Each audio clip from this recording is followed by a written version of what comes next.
Salut les Mocuniens, j'espère que vous portez bien les gars. Pour cette nouvelle vidéo, nous allons parler du bilan de la pré-saison de Manchester United contre les différentes équipes plus ou moins moyennes avec des équipes test limite de la Première Ligue. Et le moins que l'on puisse dire, c'est que c'est un bilan plus ou moins, on va dire, abordable ou peut-être limite peu alléchant au vu de la saison 2024-2025 qui est en train d'arriver à grands pas. Donc, les gars, comme je l'ai dit lors de l'introduction, cette vidéo est dédiée sur la pré-saison de Manchester United qui a obtenu 5 matchs pour un bilan de 2 victoires et 3 défaites. Et ce ne sont pas les défaites que l'on peut voir de façon anodine, mais ce sont des défaites qui sont plus ou moins inquiétantes dans la mesure où encore une fois, Eric Ten Hag laisse faire ses détracteurs en montrant qu'effectivement ce dernier n'est clairement pas à la hauteur, où il montre encore ses limites du côté de Manchester United. Alors les gars, le tout premier match de la pré-saison de Manchester United, c'était contre Rosenborg. Et le moins que l'on puisse dire, bon, même si on peut peut-être voir Eric Ten Hag dans un profil du Baby Red Devils, mais les gars, la défaite n'était vraiment pas envisageable, étant donné qu'il y avait néanmoins certains cadors de l'équipe première qui étaient sur le terrain parce que oui, il y a des joueurs de Manchester United qui ont carrément joué les 5 matchs de la pré-saison. Et faudrait pas que l'on vienne nous dire aujourd'hui que Manchester a soi-disant le niveau et montrer effectivement que les joueurs sont carrément capables de hausser leur niveau de jeu. Mais ça a clairement été le contraire, que ce soit contre Rosenborg, parce que oui, on va d'abord commencer par le pire et essayer de terminer par on va dire le meilleur, c'est-à-dire les 2 victoires peu académiques de Manchester United, s'il fallait le dire ainsi. Bref, les gars, revenons sur les 3 défaites de Manchester United. On a commencé par Rosenborg. Comme je l'ai dit, les gars, c'était peut-être les Baby Red Devils, mais ça n'a pas empêché Manchester United de faire un match pas forcément encourageant. D'ailleurs, les 3 défaites n'étaient clairement pas encourageantes, même si on pouvait supposément voir des prémices de Manchester United à faire du jeu, à produire un soi-disant bon football. Parce que oui, les séquences de passe, les séquences de cohésion avec le joueur, c'est ce que nous, supporters, nous attendons, c'est ce que nous, fans, aimerions voir tout le temps. Mais là, il faudrait maintenant qu'il y ait la concrétisation. Parce que oui, une année est passée, 2 années sont passées, mais là, la 3e année, je pense que Eric Ten Hag est vraiment en train de tirer les derniers cheveux qui lui restent sur la tête parce que voilà, il n'a pas vraiment fini d'être chauve, les gars. Et oui. La deuxième défaite, c'est carrément contre Arsenal. Arsenal, qui est un contender direct pour la Première Ligue. D'ailleurs, ils sont en train, eux aussi, de se renforcer, que ce soit en défense, en ayant pris le latéral, le défenseur, du moins ce qui s'est révélé du côté de la Serie A, Calafiori, c'est quand même pas n'importe qui parce que c'était un certain coéquipier de notre recrue Zirkzee pendant ce mercato estival là. Personnellement, je n'ai pas tellement regardé, j'ai peut-être vu une de ces vidéos ici et là lorsque ce dernier était en zone mixte où voilà on montrait un peu ses prouesses avec son club Bologne. Mais bon, je ne sais pas vraiment quelles sont ses caractéristiques. C'est un joueur d'Arsenal, mais voilà, ce que nous retenons ici, c'est que Manchester United a perdu carrément contre Arsenal et c'était carrément un vrai test parce que oui, il y a des joueurs qui se sont révélés, comme je l'ai dit, on est passé du pire au meilleur avec 3 pires et 2 meilleurs, encore une fois. Et ici, le pire, bien évidemment, Arsenal en fait partie. Et avec la rencontre contre Arsenal, on pouvait se rendre compte vraiment d'une chose, c'est vraiment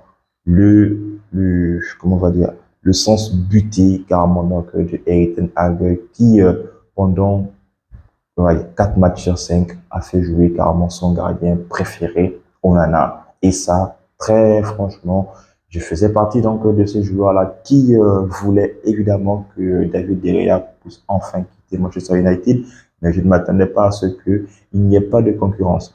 Au moins, lorsque De Gea était là, il y avait une certaine concurrence avec Dean Anderson et ça faisait en sorte que derrière, lorsqu'il est sur le terrain, il nous montrait vraiment des choses que seul lui-même donc avait la capacité, la possibilité de faire pendant des rencontres de la Première Ligue.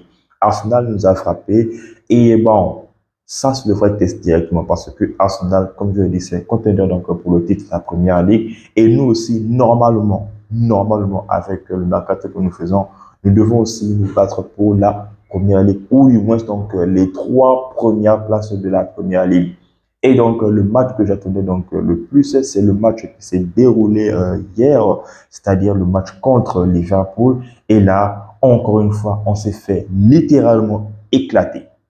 Littéralement, on s'est fait éclater. Là, il n'y a rien à dire.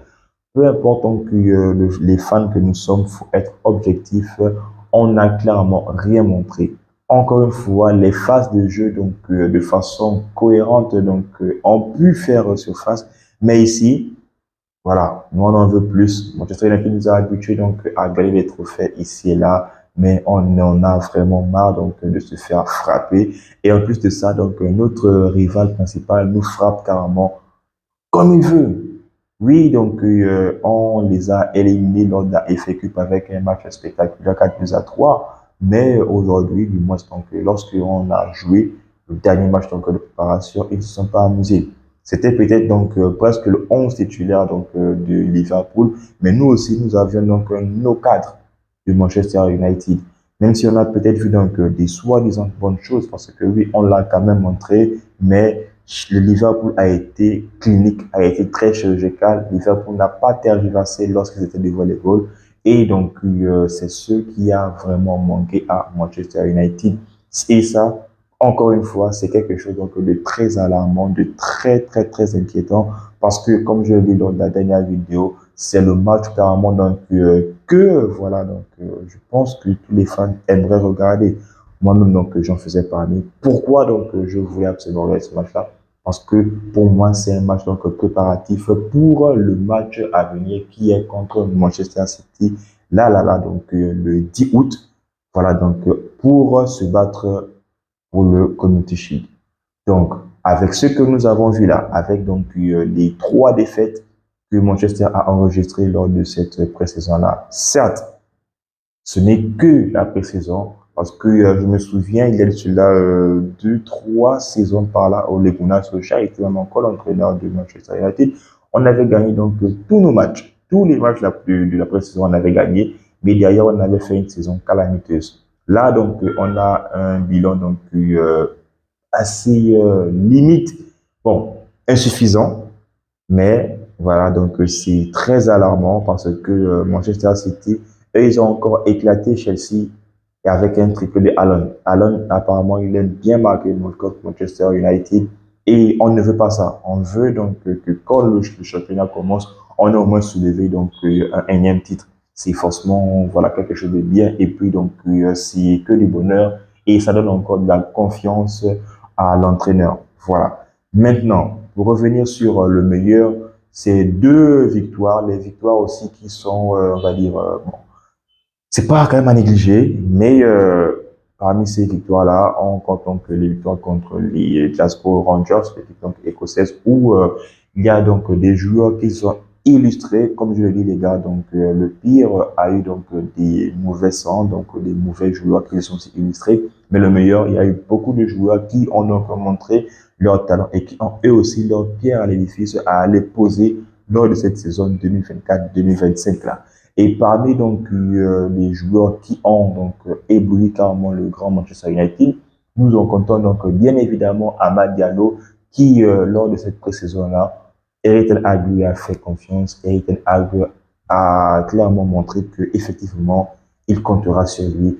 Et ce que nous supporters donc nous devons espérer, c'est que celui-ci ne se blesse pas parce qu'on le sait tous, Amad Diallo est vraiment fragile lorsque il est donc dans une compétition, voire même lorsque il joue peut-être donc régulièrement. Et l'un des joueurs aussi qui a vraiment été donc en vue du côté de United, c'est donc le latéral gauche que un certain Luke Shaw nous avait donc prédit que ce petit a vraiment ce petit a vraiment donc de l'avenir du côté de Manchester United, même donc du côté donc du monde du foot, c'est bien Harry Hamas et oui qui était donc hier en face d'un certain Mohamed Salah qui s'est donc relooké donc voilà de façon capillaire. Et là, donc, celui-ci ne s'est clairement pas montré, on va dire, inoffensif devant un certain monstre donc de Liverpool, limite même donc une certaine légende déjà donc depuis qu'il est à Liverpool. Et ces face à Salah ont été donc presque concluants parce que si on compte les interceptions que celui-ci a eu face à Salah, il en a quand même arrêté beaucoup. Lorsqu'on sait donc ce qu'est, bien sûr, voilà, donc, bien, le talent que représente Mohamed Salah. Donc, peu de défenseurs, surtout donc des latéraux, peuvent le contenir. Et le petit donc ne s'est clairement pas laissé influencer par la carrière donc de Mohamed Salah et a montré carrément que lui aussi il a peut-être donc sa pierre à montrer, à poser aussi lors de la saison 2024-2025.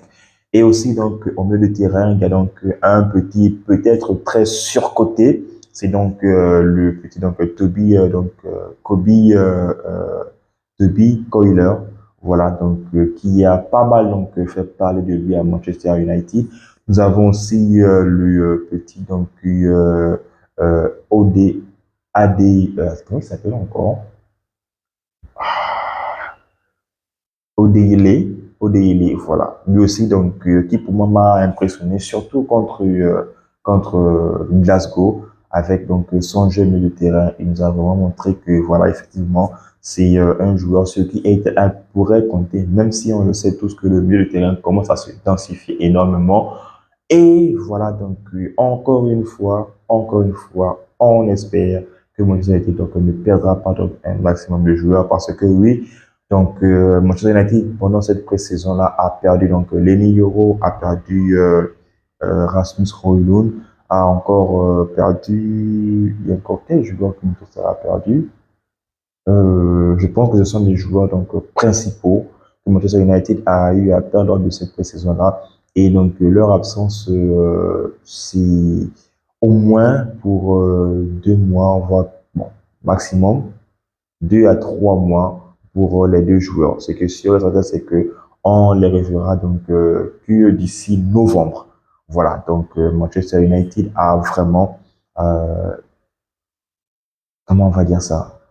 Manchester United doit vraiment se croiser les doigts, doit vraiment donc réfléchir à ce qu'il doit faire parce que oui, pour moi personnellement les gars, vous dites-moi en commentaire en fait donc si la position là vous l'avez donc aimé parce que ce n'est pas concluant et c'est presque triste. Voilà donc la réalité est là. Manchester United n'a pas montré grand chose et aussi donc les baisses de forme donc de certains Casemiro les ratés énormes donc de Mason Mount. Il y a encore il y a beaucoup de McTominay aussi qui lui effectivement donc a beaucoup raté lors de cette position-là. Ce sont des joueurs qui au lieu donc de hausser encore leur confiance auprès donc de Ethan Hag ces derniers, personnellement je ne pense pas que ils ont fait bonne face devant leur entraîneur et nous qui sommes aussi derrière nos écrans, on a pu apercevoir cela. Et ce n'est pas forcément donc de bon augure pour ces joueurs-là. Donc vivement que voilà Manchester United donc, recrute des joueurs clés qui sont vraiment capables voilà donc de faire la différence dans notre jeu, de faire la différence donc en pointe et de faire la différence aussi dans la défense pour pouvoir prétendre soi-disant aux 3 premières places de la première ligue. Donc les gars, c'était comme je l'ai dit en amont, le bilan donc de la pré-saison de Manchester United. Bilan inquiétant, bilan insuffisant pour la saison à venir. Mais comme je l'ai signifié dans la vidéo, la pré-saison ne signifie rien. On peut faire donc une pré-saison calamiteuse pour avoir donc une très très bonne saison ou au contraire faire une très très bonne pré-saison et puis donc avoir une saison calamiteuse. Donc, vous dites-moi en commentaire, donc, quels sont les joueurs qui nous ont le plus marqué, quels sont les joueurs que je n'ai peut-être pas cités, qui vous ont donc bluffé. Moi, encore une fois, je me ferai une joie de vous lire. En tout cas, les gars, on s'abonne, on reste en santé, mais aussi tous montrer les gars.